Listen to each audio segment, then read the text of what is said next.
I'm here with Lynne Suprock, and she has brought the most adorable book necklaces ever. They're so cute. Thank you. I love like the little owl one and the birds, and I see you can do them in shapes, like there's a little house shape there. And you said that it's super easy and even I could do it. Even you can do it, that's right. It's really easy. So to get started, what we need is something very simple as well.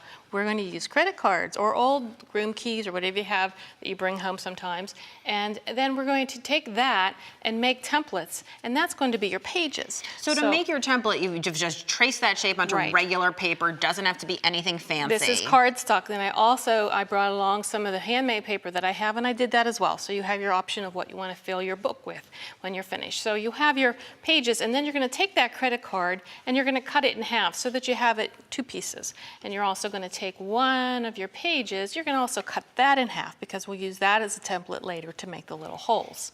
So once you do that, we come over and then we would use our 2-part epoxy clay. We're going to take that in one big ball, mush it all around, mix it all up. Doesn't really, sometimes it's a little marbled, but that's okay. It doesn't affect the hardening of it.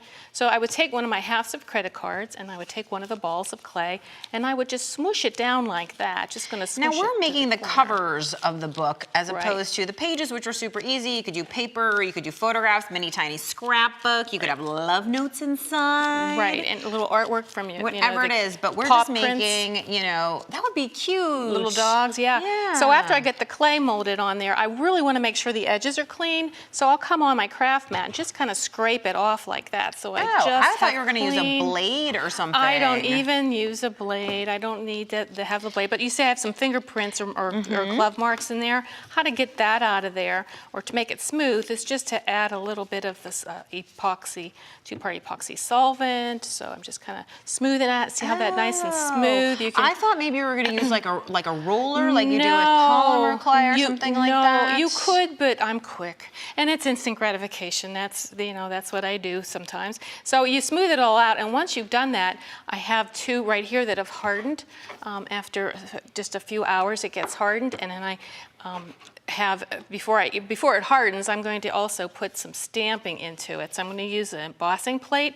And I'm going to just press it in like that. I have to point this out because I think this is an incredibly cool idea, which is these are embossing folders that you would normally use in a traditional die cutting machine, but you have cut them apart. You have ripped them into 2 tools, and now you are using them basically as texture plates. That's what I have them for, texture plates. I also have other ones that are nice and not cut apart, but these are cut, so I use them as you could use a rubber stamp, right? That's right. You can use a rubber stamp or anything to put the texture into it and release. And because you have this agent which you've been using to smooth it down, does that mean that it won't grab onto whatever? Correct. So if you didn't use that, you would probably have to use some kind of release agent. Very good point. You want to have something that's going to release out your product that you're stamping in or your embossing folder. So once I have that done, I'm going to choose to make mine into a necklace. You don't have to. You can have a little book of your own just to write in, but I have a little jump ring that I'm going to now kind of embed right into that clay as it sits there. Are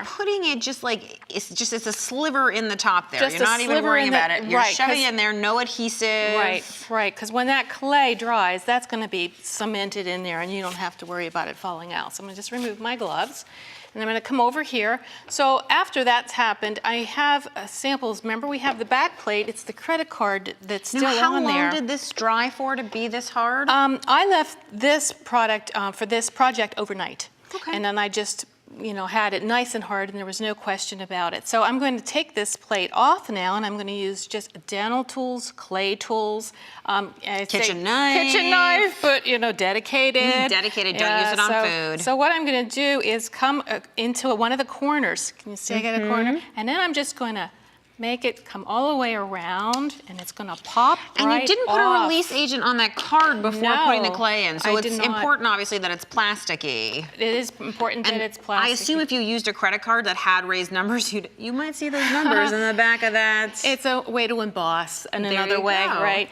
So what I'm going to do after I pop that credit card off is I'm just going to use a little acrylic. I'm going to paint both sides because I want it to be black. And that's because I'm going to want it to show up in a different way with a metallic paste. Well, I was also going to say you're painting both sides because remember, we're making a book. And a book, you'll see both sides of the cover, right? Right, good point, thank you. When you open the book, you can you can add other pieces of paper, you can do something inside, but it's easy to just have it painted. Well, because before it we go looks any good. further, I noticed that this has holes. So why don't we Yes. talk a little bit about those holes? Yes, it does, and you're right. Before the clay does dry, I have a skewer that I've used. I like your high-tech tools. I've used the template, thank you, and the template would lay right onto the clay. So I know that when we originally cut one of those pages in half, this is the template that you made, and you Yes, simply earlier. put 5 holes in one side and right. 1 hole on the other side, Right, just so that you could go ahead and create basically the holes you need to stitch the book together. Right, at the end you're going to stitch the book together, and then you're going to add jump rings so that you can tie it together with some ribbon. So once you have your holes and it's dried and it's painted, I'm going to add a little bit of the paste, and you can do that with your finger or add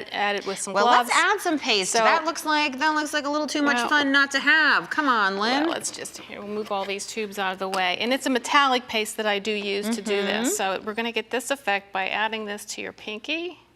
You're going to end up just rubbing it like that, and you'll see how that kind of You know what I makes love that about pop. this is that raised surface. So the black lines stay in sort of the recessed surfaces. Right. Whereas the paste only goes on those raised surfaces, and the effect that you get in the end of this is lovely sort of aged, antique, distressed look. It is. If you put more paste on, you'll get a heavier coat of that up, and if you don't put as much on, and you get a lighter coat. Fantastic. So if you wanted to glue an embellishment on, you're just going to use a 2-part resin or something. Right, it's actually, there's a paste with this 2-part epoxy, there's a 2-part epoxy paste, and that's just like a glue where you mix part A and B, a little bit on the back of your embellishment, and it sticks to it like cement. And of course, if you didn't want to make a tiny little necklace, you can make a big book that stands alone. I love it. It's perfect for a wedding, an engagement, a party, anything like that. This is a beautiful idea. I love the book necklace that you're wearing. Oh, yeah, done the same way, a little bit of a different template, and again, you have ribbons,